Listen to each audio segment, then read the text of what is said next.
Abra sua Bíblia, por gentileza, na carta que Paulo escreveu a Tito, seu discípulo, capítulo de número 2. Tito, capítulo de número 2, eu estarei lendo a partir do versículo de número 11.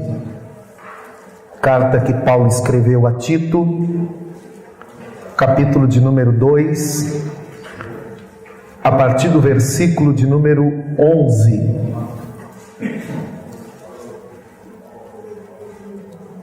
Nos diz assim a palavra do Senhor: porque a graça de Deus se há manifestado, trazendo salvação a todos os homens, ensinando-nos que, renunciando à impiedade e às concupiscências mundanas, vivamos neste presente século sóbria, justa e piamente, aguardando a bem-aventurada esperança e o aparecimento da glória do grande Deus e nosso Salvador, Jesus Cristo, o qual se deu a si mesmo por nós, para nos remir de toda a iniquidade e purificar para si um povo seu, especial, zeloso e de boas obras. Quantos podem dizer amém? Amém.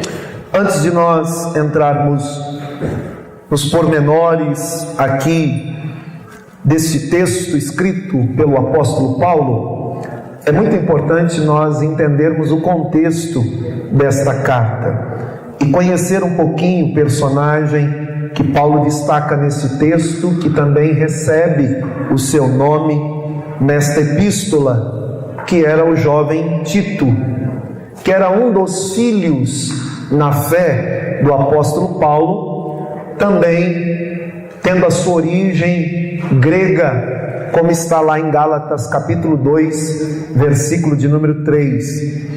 E Tito havia servido com grande zelo em algumas missões especiais, juntamente com Paulo, principalmente na cidade de Corinto. E lá no capítulo de número 7, e versículo 13 e 14 da segunda carta de Corinto, também capítulo 8, versículo 6, nós vamos perceber que Tito era um companheiro fiel e ajudava muito no desenvolvimento da obra do Senhor. Paulo então escreve esta carta a Tito dizendo assim: quanto a Tito, é o meu companheiro e colaborador ou cooperador conosco na obra de Deus. Você vai ver isso em 2 Coríntios, capítulo de número 8, versículo 23.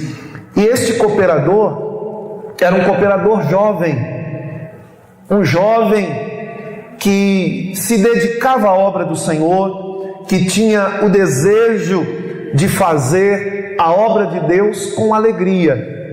Todavia, ele estava enfrentando algumas dificuldades que aqueles obreiros jovens muitas vezes enfrentam por não ter a devida experiência na obra do Senhor e no reino do Senhor.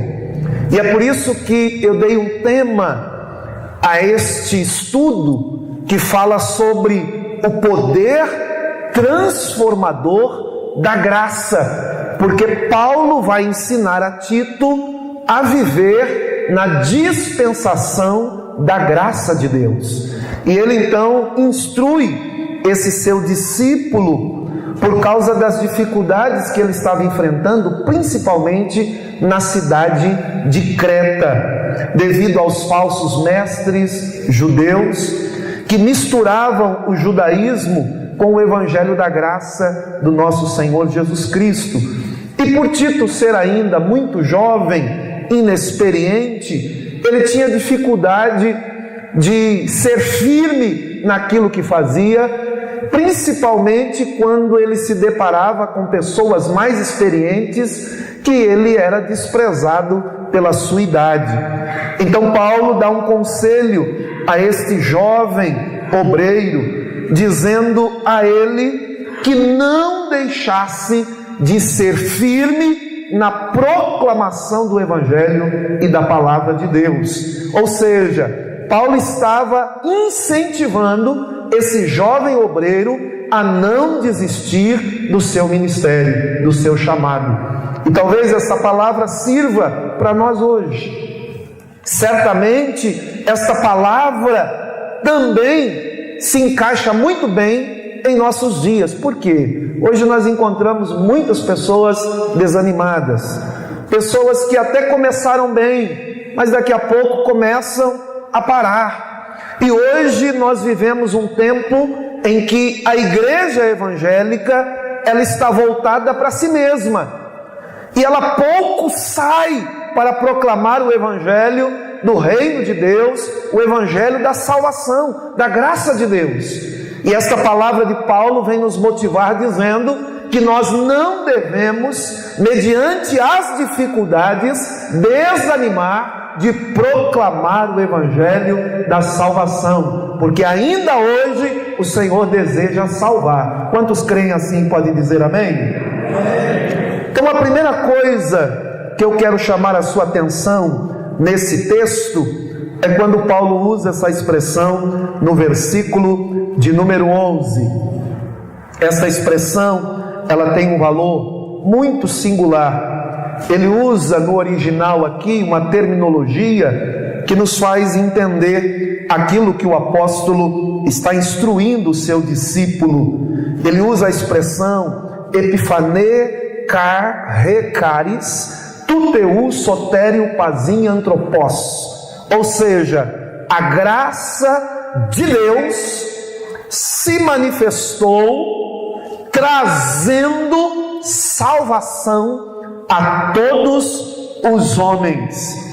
Uma vez que o ser humano, Paulo está dizendo, não é capaz de salvar a si mesmo, ele necessita da graça de Deus para que ele possa ser salvo.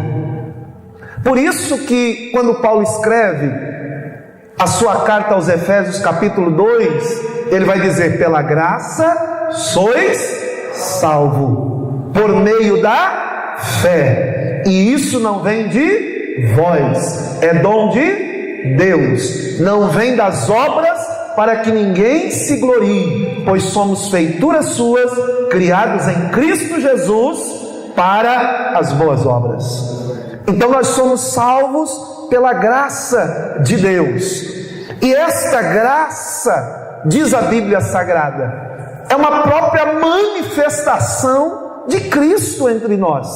Cristo é a revelação da graça de Deus aos nossos corações, e Deus enviou o seu Filho amado, Jesus Cristo, para nos trazer esta graça e nos remir de todos os nossos pecados, porque todos pecaram e destituídos estavam da glória de Deus, mas Jesus Cristo foi enviado pelo Pai para manifestar esta graça salvadora entre nós. John Stott, num dos seus livros, chegou a dizer que o pecado não somente separa, mas o pecado também escraviza.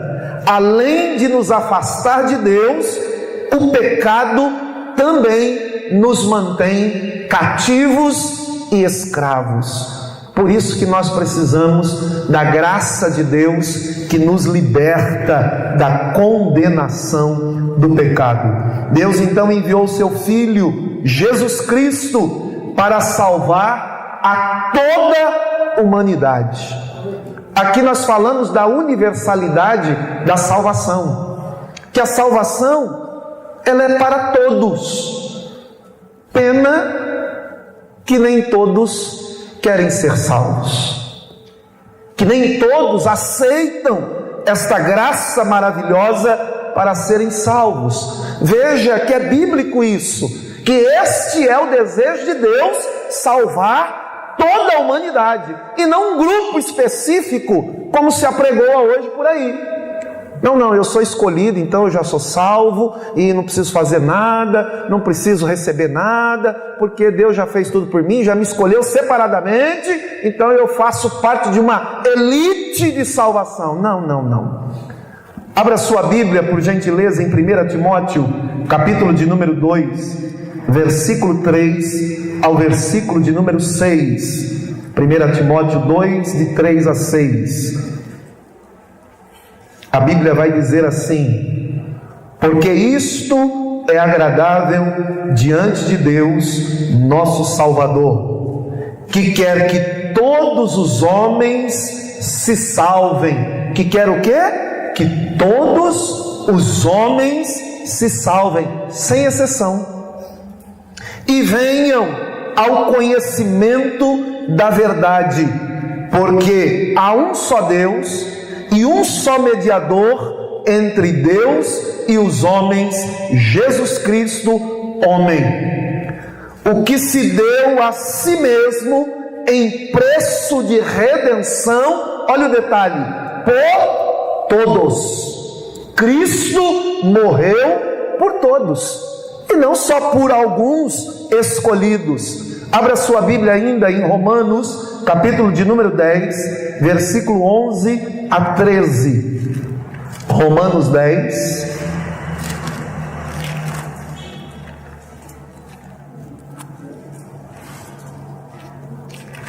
de 11 a 13. Olha o que diz as Escrituras: todo aquele que nele crê não será confundido, porquanto não há diferença entre judeu e grego, porque um mesmo é o Senhor de todos, rico para com todos os que o invocam, porque todo aquele que invocar o nome do Senhor será salvo. A salvação é para todos. Todos aqueles que invocam, todos aqueles que confessam. Ainda o Evangelho de João, capítulo 1, versículo de número 11 e 12, nos fala sobre esta verdade. Evangelho de João, capítulo 1, versículo 11 e 12. Olha o que diz o texto sagrado: veio para o que era seu, e os seus não receberam, mas todos quantos o receberam, deu-lhes o poder de serem feitos filhos de Deus, aos que creem no seu nome. Então Jesus, conforme Paulo escreve aqui a Tito, veio manifestar esta graça salvadora a todos os homens. E Jesus se deu em remissão do nosso pecado. Olha aí na carta de Tito, capítulo 2, versículo de número 14, o que ele diz: o qual, está falando de Jesus, se deu a si mesmo por nós, para nos remir de toda a iniquidade e purificar para si um povo seu especial, zeloso e de boas obras. Veja que o texto é bem claro, aquilo que Jesus veio realizar pelo seu povo. Ele veio nos remir, ou seja, Ele veio nos perdoar, nos libertar. Ele veio pagar o preço por nós, da nossa iniquidade. O que isso significa, pastor? Que Jesus Cristo foi o nosso substituto legal. Ele recebeu sobre si a ira de Deus que era sobre nós. Ele assumiu essa responsabilidade, tanto que o texto sagrado de 1 Pedro 2 e 24, se você quiser abrir a sua Bíblia, vai dizer bem claro: levando, falando de Jesus, Ele mesmo em seu corpo os nossos pecados sobre o madeiro, para que, mortos para os pecados, pudéssemos viver para a justiça, e pelas suas feridas fostes sarados. Olha que texto maravilhoso que fala daquilo que Jesus fez por nós, nos sarando, nos purificando, nos justificando de todo o pecado. Antigamente nós éramos como ovelhas desgarradas, mas agora, pela graça de Deus, nós fomos alcançados para estar na presença do nosso Senhor e glorificar o seu santo e precioso nome. É interessante que muitas vezes na Bíblia nós encontramos algumas expressões que diz respeito ao nosso pecado. Às vezes a Bíblia usa a palavra transgressão, outras vezes a Bíblia usa a palavra pecado mesmo, e outras vezes a Bíblia usa a expressão iniquidade. O que é transgressão, pastor? Transgredir é o mesmo que quebrar uma lei. Transgredir é o mesmo que ultrapassar limites estabelecidos. Então, quando nós transgredimos, nós estamos quebrando uma lei de Deus. E quando nós pecamos, pastor, pecar é o mesmo que errar o alvo.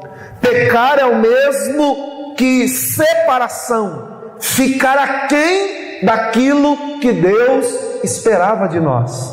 Por isso que quando o ser humano pecou, os nossos representantes legais, Adão e Eva, eles foram separados.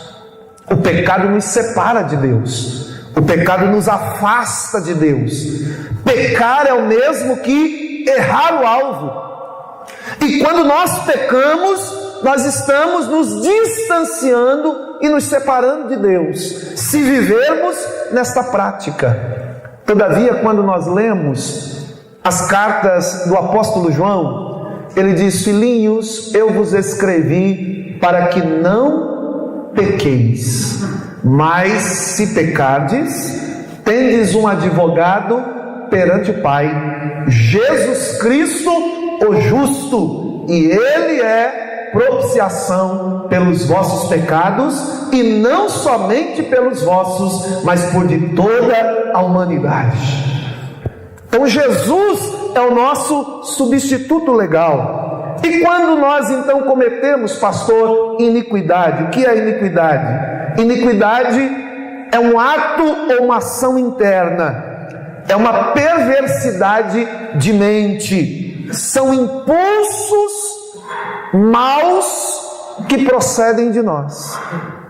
Então, quando nós cometemos iniquidade, nós estamos agindo de forma perversa, iníqua, com impulsos maus que não agradam ao nosso Deus. Quando Paulo então escreve aqui a esse discípulo Tito, ele vai dizer que a graça de Deus se manifestou, trazendo salvação a todos os homens. Olha o verso 12, o que ele diz: ensinando-nos que, renunciando à impiedade e às concupiscências humanas.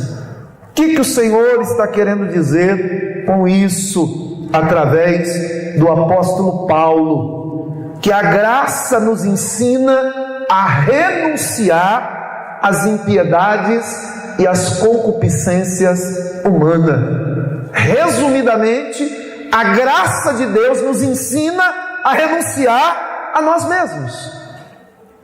Abra sua Bíblia em Mateus 16 e 24, você vai ver que a Bíblia Sagrada nos instrui nesse sentido, que a vida cristã, ela é uma vida de renúncia. E muita gente hoje quer viver o Evangelho sem renunciar a nada, quer viver a vida cristã sem nenhuma renúncia. Não existe Evangelho e vida cristã sem renúncia. o simples fato de confessar a Jesus Cristo como Senhor e Salvador, já existe uma renúncia. Eu já estou dizendo que por mim mesmo eu não posso ser salvo, então eu preciso de alguém, já estou renunciando. E a Bíblia vai dizer bem claro, em Mateus capítulo 16, no versículo de número 24, quando Jesus diz assim: então disse Jesus aos seus discípulos: se alguém quiser vir após mim, renuncie-se a si mesmo, tome sobre si a sua cruz e siga-me. Porque aquele que quiser salvar a sua vida, perdê-la. E quem perder a sua vida por amor a mim, salvá-la. Pois que aproveita o homem ganhar o mundo inteiro e perder a sua alma? Ou que dará o homem em recompensa a sua alma? Então é necessário renunciar. Quando o apóstolo Paulo usa essa expressão, que a graça de Deus nos ensina a renunciar às impiedades e às concupiscências humanas, Paulo está dizendo que houve uma transformação na nossa vida. Esta graça salvadora, ela nos transforma ao ponto de abandonarmos aquela velha prática mundana que nós tínhamos. Nós abandonamos, isso não pertence mais à nossa vida. Paulo, quando escreve aos Efésios, ele diz que nós nos despimos das nossas roupas velhas, do velho homem, das roupas velhas de pecado, para agora nos revestirmos de vestes novas, limpas. Quando ele está falando isso, ele está falando de mudança, de transformação. Diga comigo: verdadeiro evangelho é aquele que propõe mudança, transformação. Quantos aqui já foram mudados e transformados? Glórias a Deus. Este é o evangelho. Não o evangelho, como disse Dietrich Bonhoeffer, o evangelho da graça barata. O que é o evangelho da graça barata? É esse evangelho que se prega por aí. É o evangelho que não tem renúncia, é o evangelho que não tem transformação, é o evangelho que não tem novo nascimento. Você vem do jeito que está e fica do jeito que está. É esse evangelho sem compromisso, é o evangelho sem cruz, e automaticamente é o evangelho sem Jesus. Esse é o evangelho da graça barata, que desmerece o sacrifício de Jesus Cristo, o nosso Senhor. Mas quando nós entendemos a sua palavra, nós sabemos que Jesus pagou um alto preço, e não foi preço de prata nem de ouro, que nós, eu e você, fomos comprados e resgatados da nossa vã maneira de viver, que por tradição nós recebemos dos nossos pais. Mas a Bíblia diz que nós fomos resgatados, comprados pelo precioso sangue de Jesus Cristo, nosso Senhor. Foi preço de sangue que nos comprou, que nos remiu de toda iniquidade, toda transgressão e todo pecado. E é interessante perceber no texto, quando Paulo diz que a graça nos ensina, a graça, ela é pedagógica, ela nos instrui, ela nos ensina, e feliz é aquele que se dispõe a aprender com a graça de Deus, que dispõe a aprender com o evangelho de Jesus Cristo, que se torna um verdadeiro discípulo, que aprende cada dia o que é ser cristão. Cá para nós, meus irmãos, nós estamos vivendo num tempo em que as pessoas se habituaram tanto com uma religiosidade que elas não querem aprender de Cristo e nem querem ser discípulos de Cristo. Porque o nome cristão significa seguir as pisadas de Cristo, ser como Cristo. E hoje nós precisamos, nas igrejas evangélicas, resgatar um evangelho cristocêntrico, onde Cristo é o centro da nossa vida e da igreja. Porque nós temos hoje muitos tipos de mensagens de autoajuda, mensagens que massageiam o ego e a alma das pessoas, porque nós não podemos incomodá-las, mas nós precisamos é pregar o evangelho como ele é, a palavra como ela é. Já disse a antiga canção que a mensagem do bom pregador é a mensagem da cruz. Não podemos deixar de pregar a mensagem da cruz, a mensagem de salvação. E a palavra que o apóstolo Paulo usa aqui, dizendo que a graça nos ensina, é a palavra paidia, de paideia, que significa educar, treinar, disciplinar. Diga comigo: um discípulo de Cristo, ele é treinado e disciplinado para viver o evangelho do Senhor. O que nós estamos fazendo aqui? Estamos sendo treinados, instruídos, educados, preparados. Pena que a maioria das pessoas nas igrejas evangélicas gostam mais daqueles cultos de arrebatamentos, daqueles cultos à flor da pele, daqueles cultos denominados cultos de fogo, mas que muitas vezes não tem fogo de nada, é fogo estranho, porque esses cultos acontecem em detrimento da palavra de Deus. Fala-se tudo, menos a palavra de Deus. E culto só é culto de verdade quando a palavra de Deus, ela tem a centralidade na nossa vida para compreendê-la e depois praticá-la. Então nós precisamos cada dia valorizar a palavra. Nós gostamos também de cultos avivados, cultos animados, mas que esses cultos sejam produzidos pela palavra de Deus, porque Deus tem compromisso com a sua palavra. A Bíblia diz que a palavra de Deus é que é a espada do Espírito. Agora, o culto que não tem palavra, como que Deus vai operar? Deus, Ele honra e vela pela sua palavra. A expressão aqui, paidia, treinar, disciplinar, é um treinamento rigoroso que está diretamente ligado e relacionado a uma vida separada e dedicada ao Senhor.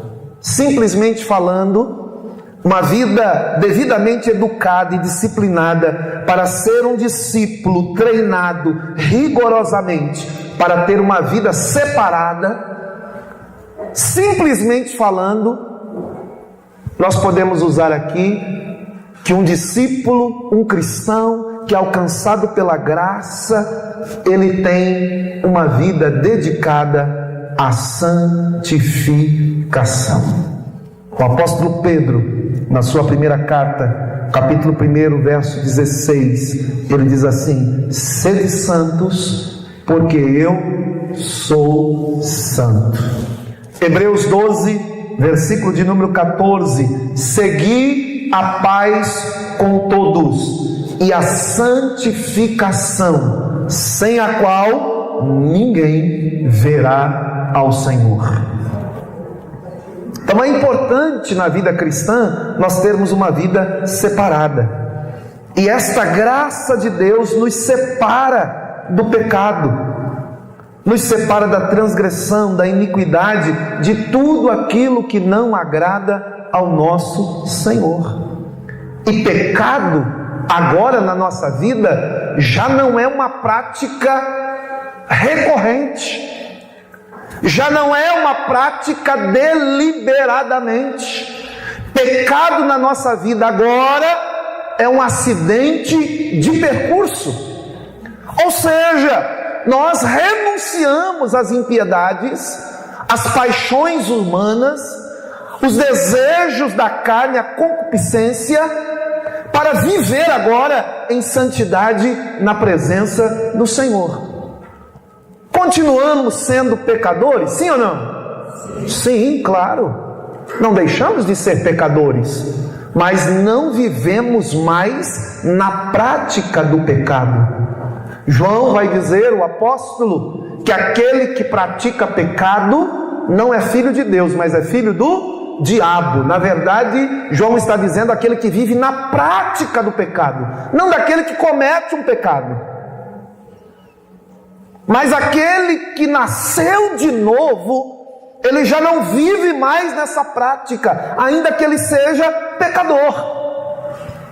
O pecado agora é um acidente de percurso. Pode acontecer? Pode. Uma hora irá acontecer? Irá. Mas eu já não vivo nessa prática. E quando eu peco, o Espírito Santo fala comigo, me orienta, eu me arrependo e sou perdoado por Deus. Por isso, quando o apóstolo Paulo escreve em Romanos 8, ele diz que nenhuma condenação há para aqueles que estão em Cristo Jesus, o nosso Senhor. Porque não andam mais segundo a carne, mas agora andam segundo o Espírito de Deus. Quantos andam segundo o Espírito de Deus? Então já não é uma prática mais habitual. Parece aquela frase que alguém disse, né? Isso não te pertence mais. Pecado não te pertence mais. Você tem que viver agora para agradar ao Senhor. Mas quando você pecar, você tem um advogado perante Deus, Jesus Cristo justo, e Ele vai te defender nesta causa para a glória do nome santo do Senhor. Então nós precisamos, à medida que nós recebemos esta graça salvadora, renunciar às impiedades, paixões humanas, mundanas, concupiscências, porque agora nós temos uma nova vida. A palavra concupiscência significa paixão ou desejo desordenado para fazer o que é mal, sendo que Cristo, pela sua graça, nos ensina a renunciá-la. Diga comigo, o cristão verdadeiro é aquele que aprende dia a dia a renunciar às paixões mundanas e os desejos da carne. Isso a gente só consegue fazer pela graça de Deus em nossas vidas. Sozinho nós não somos capazes disso, mas com a presença do Senhor em nossas vidas, nós conseguimos em nome do Senhor. Paulo ainda diz aqui, no versículo de número 12, que esta graça, além de nos ensinar a renunciar à impiedade, à concupiscência mundana, ele vai dizer que esta graça também nos faz viver neste presente século sóbria, justa e piedosamente. Paulo usa essa expressão para dizer que antes de nós recebermos esta graça, nós estávamos mortos em nossos delitos e pecados, e éramos reprovados por Deus, porque nós estávamos entregues a toda sorte de erro. Abra sua Bíblia em Efésios, capítulo de número 2, texto que eu já citei, mas é sempre bom nós repetirmos, para que fique bem frisado e nós entendamos a palavra de Deus. Efésios 2, olha o que Paulo vai dizer no versículo 1 em diante.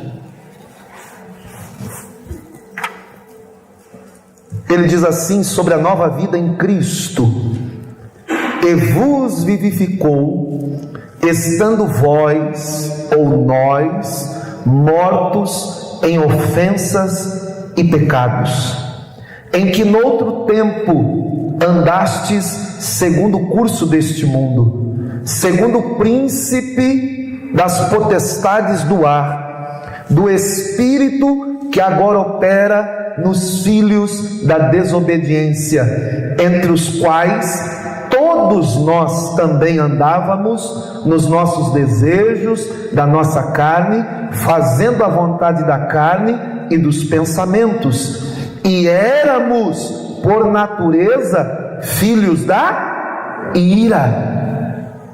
Olha o que nós éramos por natureza, filhos da ira, como os outros também. Mas Deus, que é riquíssimo em misericórdia, pelo seu muito amor com que nos amou, estando nós ainda mortos em nossas ofensas, nos vivificou juntamente com Cristo. Pela graça sois salvos. Quantos aqui são salvos pela graça?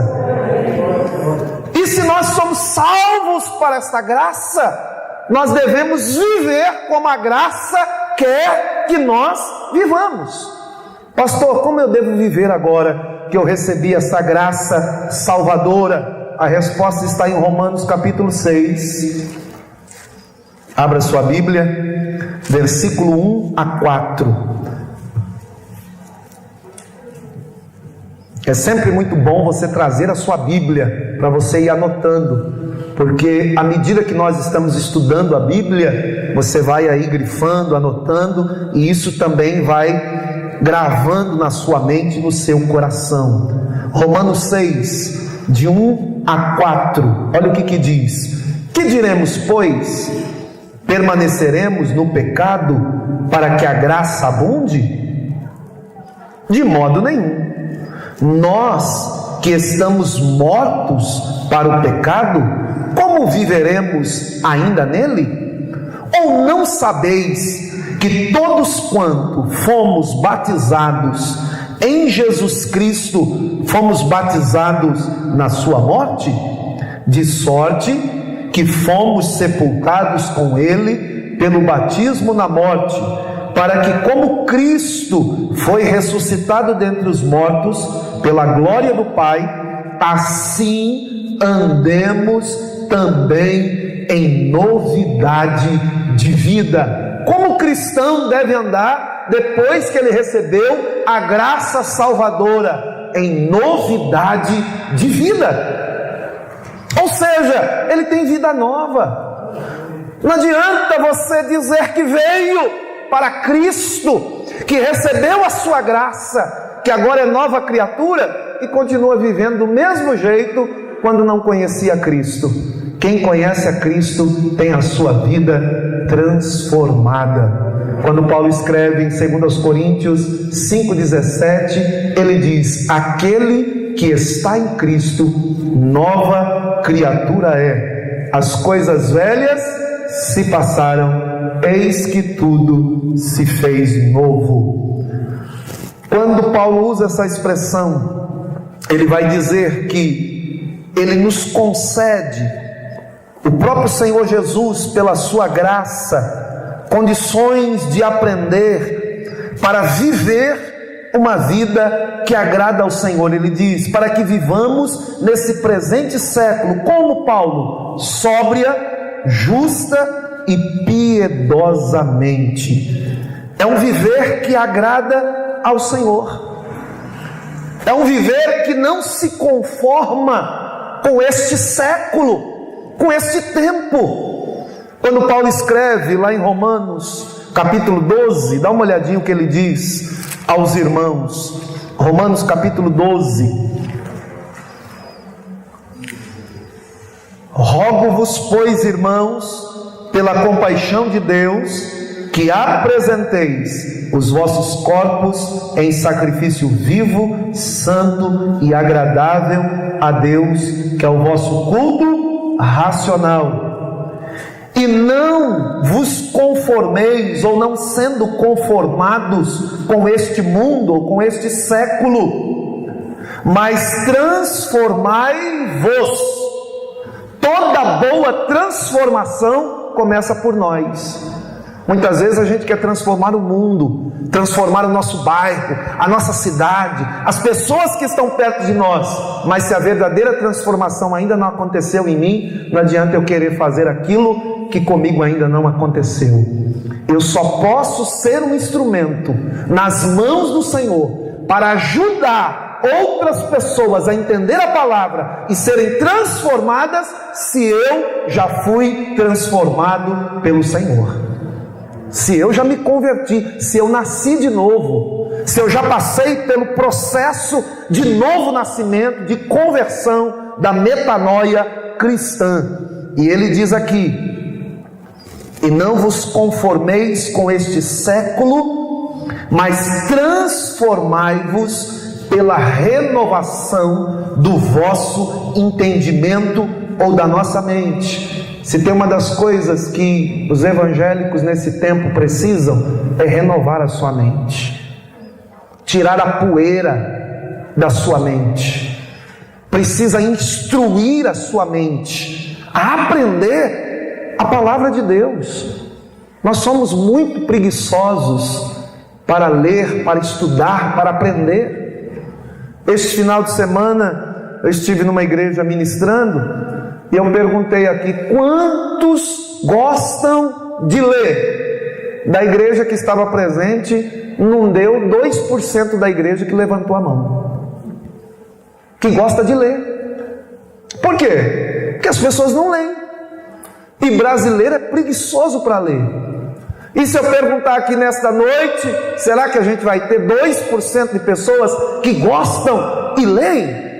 Não só a Bíblia, mas ler livros, ler jornal, estar informado. Quantos livros você já leu esse ano? Quantos livros você já teve oportunidade de meditar, de estudar esse ano? Tem gente que passa o ano todo, não consegue ler um livro de 50 páginas. Este ano aqui, eu já li 12 livros. E pretendo ler muito mais no decorrer do ano. Li alguns livros sobre discipulado, de um material que eu estou preparando. Li alguns livros sobre família, também de um livro que eu estou escrevendo. Li alguns livros sobre a graça que Deus nos dá como forma de nós reconhecermos Deus em tudo e contribuirmos com o seu reino, uma graça que poucos desejam. Li alguns livros também nesta área. Por quê? Porque a gente precisa sempre se atualizar. Claro, é indispensável a Bíblia Sagrada. A leitura da Bíblia, ela está em primeiro lugar.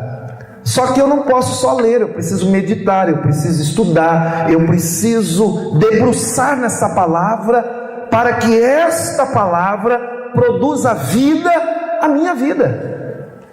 Agora, a gente não lê, a gente lê muito pouco. E quando fala de leitura, dá um sono terrível, na maioria, não é verdade? Alguém está com insônia, fala: lê a Bíblia, filho, que você dorme. Não é? Alguém está com insônia, vai ler a Bíblia que dorme. O que é isso? Isso é uma mente cansada, é uma mente preguiçosa, porque ela não está habituada a ler. Agora, uma mente que sempre está lendo, que está sempre aberto, está sempre pesquisando, estudando, ela cada vez ela quer ler mais. E eu vou dizer para os senhores, ler passa quase a ser um vício. O dia que eu fico sem ler, parece que eu estou com abstinência de alguma coisa. Então eu preciso ler todos os dias. Mas por outro lado, isso faz muito bem, porque a gente aprende muito mais à medida que a gente também lê mais. Diga comigo: quanto mais a gente lê, mais a gente guarda e mais a gente aprende. Fale para alguém do seu lado: vamos ler, meu irmão? Vamos ler mais? Vamos estudar mais? Vamos aprender mais?